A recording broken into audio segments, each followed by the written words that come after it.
bin Amran, bernombor metrik P0920103997. Hari ini saya akan menceritakan tentang falsafah dan isu semasa mengenai cabaran hidup moden generasi kini. Kami akan menceritakan tentang kebaikan, keburukan serta cara mengatasinya. Pengenalan kepada isu ini. Cabaran remaja pada abad ke-21 merupakan satu cabaran yang amat sukar. Antaranya, remaja yang hidup dalam abad ke-21 ini terdedah dengan cabaran teknologi maklumat yang cukup terbuka dan bebas. Golongan remaja pada masa kini juga berdepan dengan cabaran pergaulan bebas yang sering berluasa. Salam sejahtera saya ucapkan kepada semua. Nama saya Muhammad Akmal bin Saleh dari kelas B MAM Section 1/1. Objektif kajian yang kami peroleh ialah yang pertama, kami dapat mengenal pasti langkah-langkah mengatasi masalah yang dihadapi oleh generasi muda kini. Yang kedua ialah mengetahui masalah-masalah yang dihadapi generasi muda kini. Yang ketiga ialah menjelaskan faktor atau punca cabaran hidup generasi muda moden pada masa kini. Yang keempat ialah kami dapat merumuskan kebaikan dan keburukan 5F dan 4S terhadap masa depan generasi muda kini. Kita mula dengan keburukan sosial. Sosial mempunyai 4 keburukan, iaitu pergaulan bebas, penggunaan gadget secara melampau dan juga budaya melepak, dan akhir sekali trend berpakaian. Kita mula dengan pergaulan bebas. Kebebasan yang dimaksudkan adalah dari aspek fizikal dan emosi, yang mana remaja tidak mahu dikongkong pergerakannya serta pemikirannya. Kemahuan sedemikian seringkali menjadi punca remaja mudah terpengaruh dengan pergaulan bebas dan akhirnya mendatangkan kemudaratan kepada diri mereka sendiri. Kedua, penggunaan gadget secara melampau. Keburukan gadget ialah kemerosotan kesihatan mental remaja itu sendiri.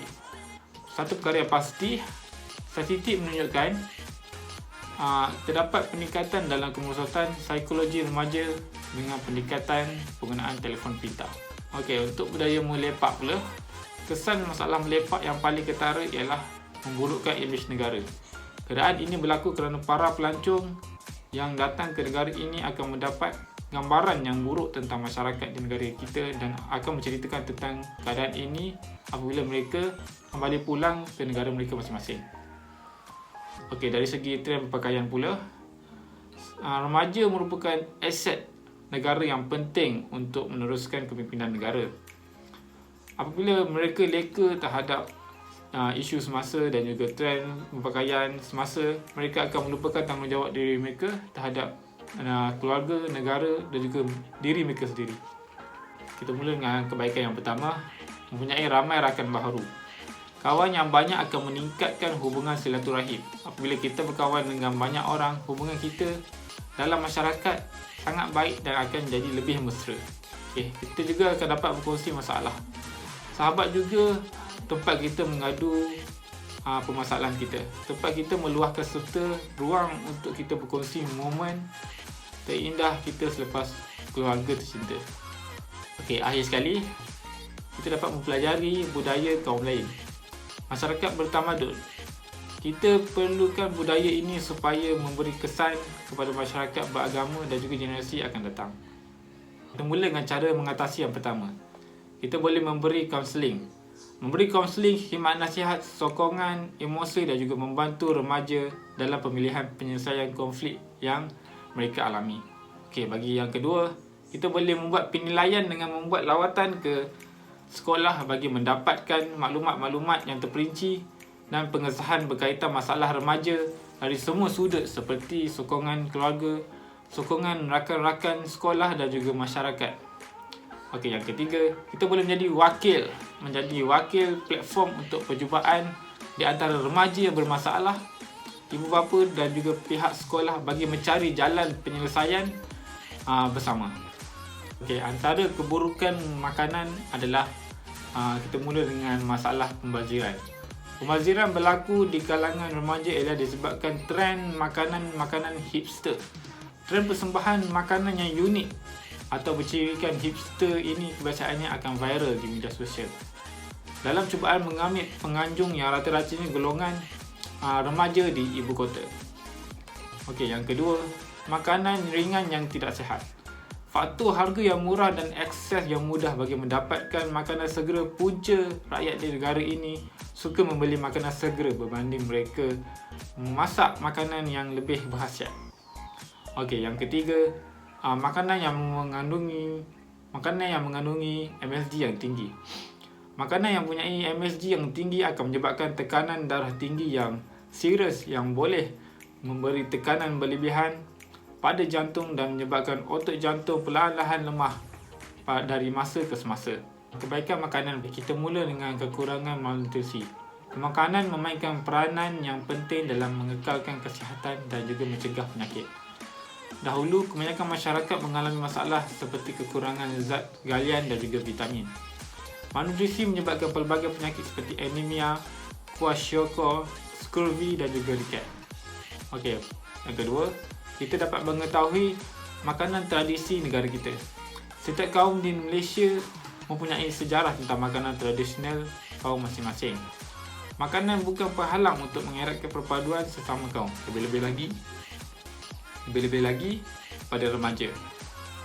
Okey, yang ketiga, dapat mengelakkan obesiti. Ini penting sebagai dorongan untuk mereka menjalani kehidupan secara seimbang dan melalui usaha berkenaan, ia akan memberi peluang generasi muda mendapat pendedahan awal mengenai amalan gaya hidup sihat serta menyalurkan pengetahuan mengenai pemilihan makanan yang seimbang.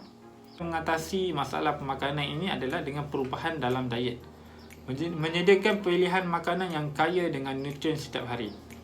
Doktor atau pakar pemakanan biasanya mencadangkan perubahan dalam diet mengikut keadaan kanak-kanak atau remaja seperti menambah sumber makanan yang kaya dengan karbohidrat, protein, lemak serta vitamin dan mineral. Okey, yang kedua, pemberian suplemen. Suplemen vitamin dan mineral sama ada dalam bentuk serbuk atau tablet untuk remaja yang mengalami kekurangan zat makanan bermanfaat supaya mereka akan dapat selera makan mereka yang akan bertambah. Yang ketiga, amalan pemakanan yang sihat. Memakan makanan yang mempunyai nilai pemakanan yang tinggi. Amalkan pemakanan yang seimbang untuk mengelakkan pengambilan makanan yang berlebihan. Makanan yang diambil memenuhi keperluan aktiviti harian. Assalamualaikum, salam sejahtera. Nama saya Muhammad Nur Aiman bin Muhammad Jerani. Nombor kad matrik saya B0920103333. Okey, hari ini saya akan membincangkan tentang isu cabaran generasi muda pada zaman kini.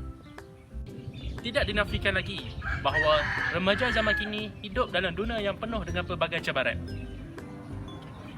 Hari ini saya akan membincangkan cabaran hidup remaja zaman kini dalam konteks filem, fashion dan kepercayaan. Filem merupakan salah satu medium hiburan remaja zaman kini selain daripada muzik dan permainan video. Dunia perfilman atau sebuah filem mempunyai kebaikan dan keburukannya yang tersendiri. Kebaikan yang diperoleh dalam konteks perfilman ialah ia membuka peluang pekerjaan kepada golongan remaja zaman kini yang ingin mencuburi bidang perfilman. Selain itu, sebuah filem juga dapat mengeratkan hubungan remaja dan keluarga mereka. Tambahan pula, sebuah filem mempunyai nasihat dan teladannya yang tersendiri. Hal ini sedikit sebanyak memberi impak positif dalam kehidupan remaja. Di sebalik kebaikan di dalam dunia perfilman, terdapat juga keburukan. Antara keburukan yang terdapat di dalam konteks perfilman ialah ia mengundang kepada permasalahan sosial. Di dalam sebuah filem, ada juga terdapat unsur-unsur negatif yang ditayang. Hal ini sedikit sebanyak memberi impak negatif di dalam kehidupan golongan remaja. Seterusnya, remaja yang mempunyai sikap ingin mencuba ini melihat unsur-unsur negatif dan melakukannya di luar. Hal ini memberi satu pandangan negatif dari golongan masyarakat.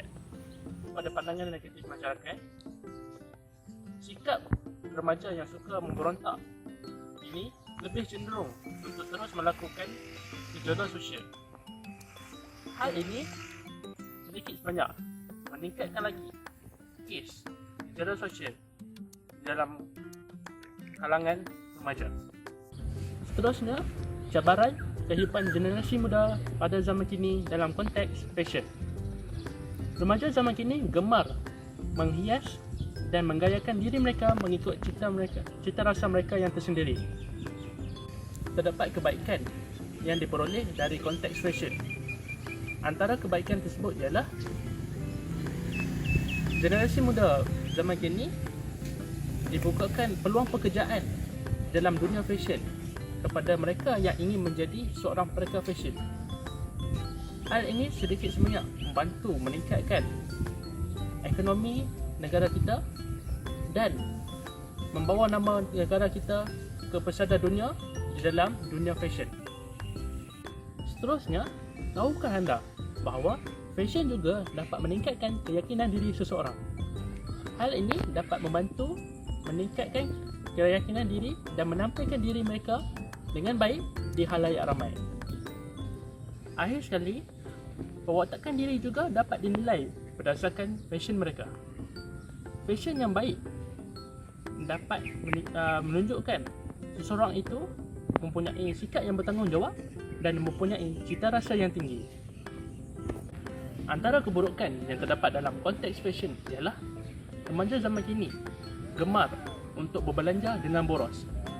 Hal ini disebabkan oleh dunia fashion yang beredar tanpa henti. Seterusnya,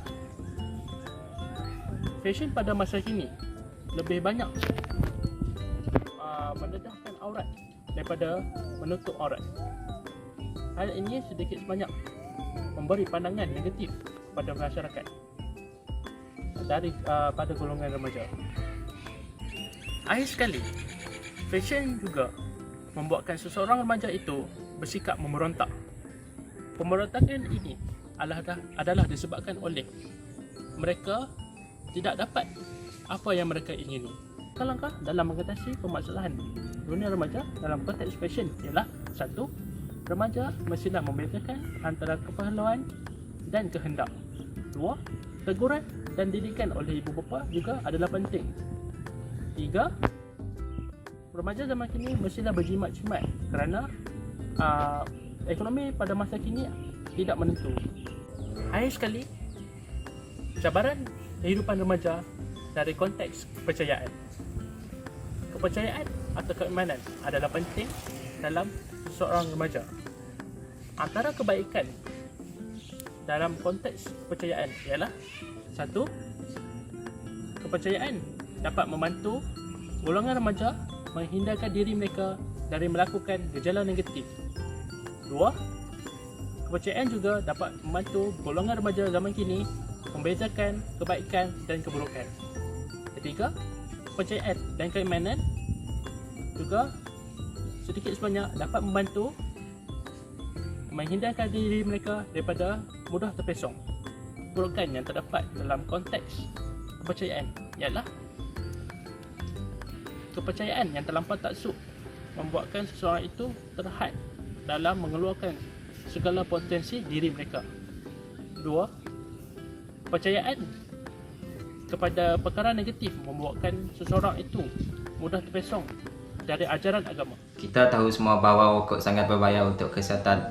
Antara keburukan merokok ialah yang pertama, merokok dapat mengakibatkan penyakit kronik, contohnya seperti gangguan terhadap kesuburan lelaki, risiko strok, angin ahma, serangan sakit jantung dan boleh mengakibatkan kanser paru-paru. Yang kedua ialah asap basi rokok ataupun second hand smoke.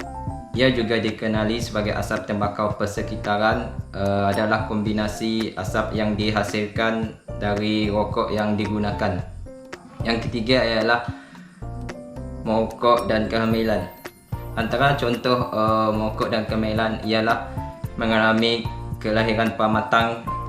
Yang kedua ialah melahirkan bayi yang mempunyai berat badan yang rendah. Yang ketiga ialah melahirkan bayi yang lebih, menghadapi sindrom kematian bayi mendadak. Yang keempat ialah melahirkan bayi yang menghadapi fungsi paru-paru berkurangan.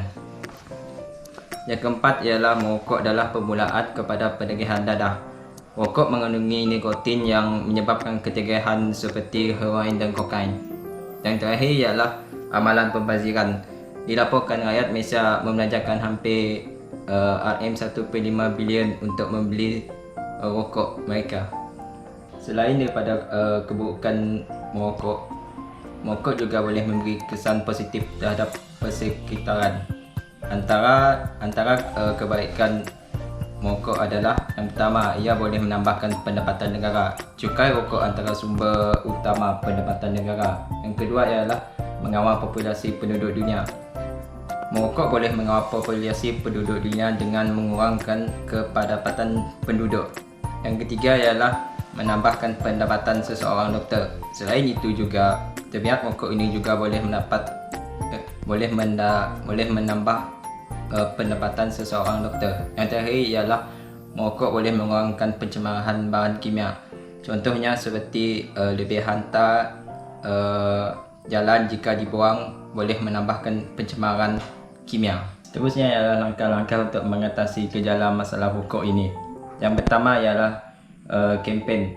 Berbagai kempen telah dilakukan oleh pihak kerajaan maupun lain-lain melalui iklan-iklan yang ditayangkan di dalam televisyen, radio ataupun poster-poster. Yang kedua adalah ceramah. Dalam ceramah maupun iklan itu hendaklah dinyatakan bahayanya rokok. Yang ketiga ialah bersukan atau beraktiviti riadah. Individu yang aktif bersukan ataupun beriadah ini biasanya akan menitik beratkan kesihatan tubuh badan mereka dan menghindari tabiat seperti merokok. Yang keempat ialah kuat semangat dan berdisiplin. Seseorang itu hendaklah kuat semangat dan mendisiplinkan diri untuk berhenti merokok. Yang terakhir ialah kuat kuasa undang-undang.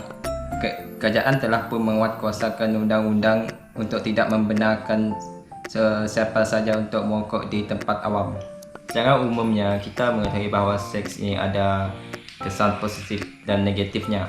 Antara faktor seks berluasa ialah institusi keluargaan yang tidak utuh, pengaruh rakan sebaya, rendah pengawasan ibu bapa, pengaruh media massa dan ketagihan pornografi. Antara keburukan seks ialah yang pertama ialah kehamilan luar jangkaan. Jika hamil tanpa dirancang dan mungkin terkejut, mungkin pemikiran yang sangat singkat adalah membuang kandungan tersebut. Kedua ialah penularan penyakit jangkitan seksual. Selain kehamilan, penularan penyakit jangkitan seksual ataupun STD adalah sangat ditakuti dalam seks luar nikah ini. Yang ketiga ialah pengguguran anak yang tidak selamat.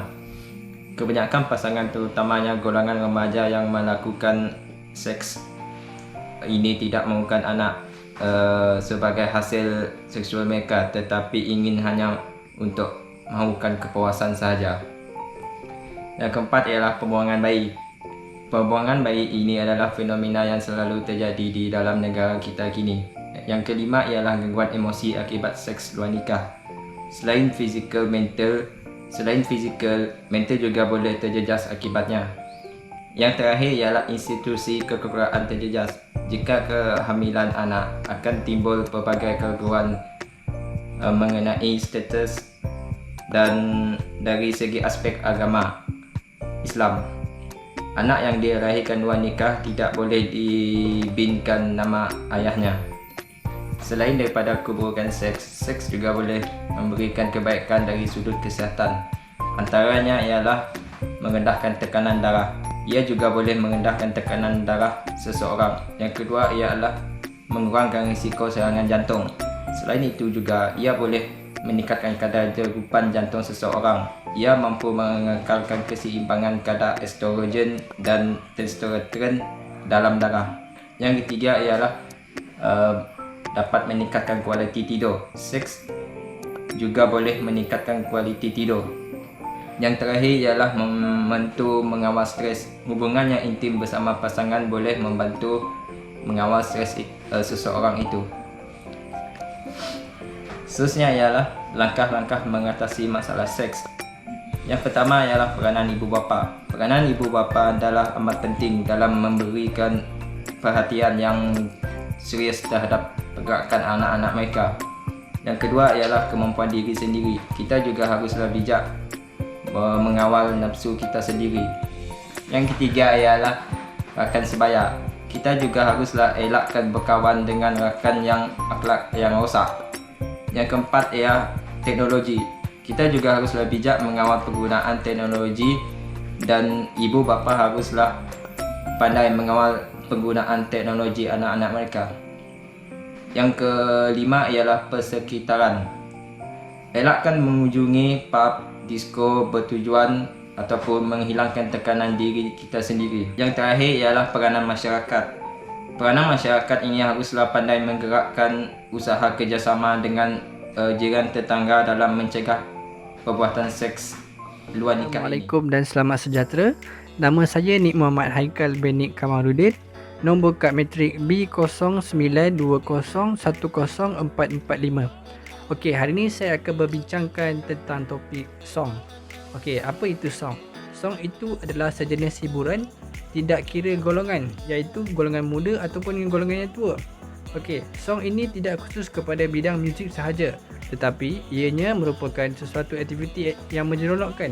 Antara salah satu contoh song adalah media sosial ataupun rancangan televisyen. Okey, seterusnya saya akan menerangkan tentang 3 kebaikan yang terdapat kepada song.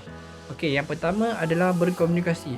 Berkomunikasi ni kita akan dapat berhubung dengan rakan-rakan ataupun ahli keluarga kita yang jauh. Kita dapat berkongsi maklumat dengan mereka. Okey, yang seterusnya, yang kedua adalah media sosial. Seperti yang kita tahu, media sosial terdapat banyak yang kita dapat lihat pada masa kini. Antara salah satu contohnya adalah Instagram, WhatsApp, Twitter dan lain-lain lagi. Kebaikan media sosial ini adalah kita dapat membeli belah ataupun membeli barangan secara online di telefon saja, di hujung jari saja, dan juga membuat pembayaran secara online. Okey, akhir sekali adalah menghilangkan stres. Okey, dengan adanya musim COVID-19 ini, kita perlu belajar secara atas talian, dan itu dapat mendatangkan stres kepada pelajar sendiri. Okey, kita juga dapat menggunakan song ini sebagai salah satu hiburan yang dapat menghilangkan stres pada diri pelajar. Seterusnya saya akan menerangkan tentang 3 keburukan song kepada golongan remaja. Okey, yang pertama adalah pengaruh budaya barat.